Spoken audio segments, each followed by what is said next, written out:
Good evening. We begin tonight with a story you'll only see on City News. A TTC employee credited with saving the life of a man in distress right here inside Dundas Station is speaking out for the first time. Now, throughout this story, a number for the distress center will be at the bottom of the screen for anyone who may need it.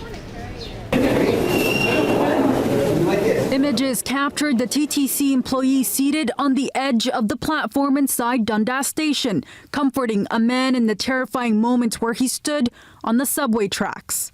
So I told my partner, Luigi, go cut power, call control, and let me do this. Just gave him a warm hug and told him that you would be okay.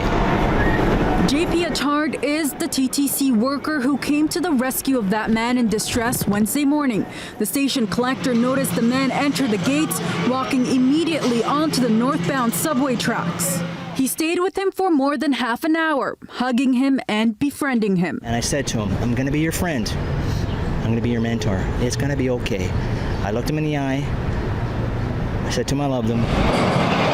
In these situations, the procedure for TTC employees is to secure the premises, cut the power, and alert authorities.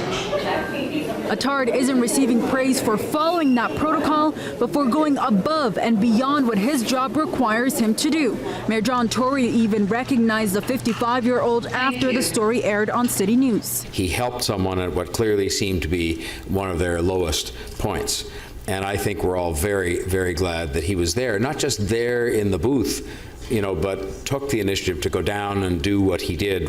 But while many are calling this an act of heroism, I ain't no hero. I'm just John Paul who's got a heart of gold. The 55-year-old doesn't quite see it that way. If it wasn't for these people, this wouldn't have happened. So they are the heroes, the public, the people that are at the scene.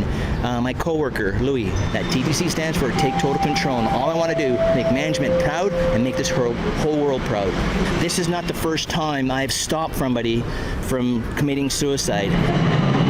The Transit Commission tells City News it sees 24 suicide attempts and about a dozen deaths annually. And Attard is no stranger to mental health struggles, saying he's lived with it himself since birth, and he hopes his story encourages more conversation on the topic. This is a very serious issue. You would know that I deal with it.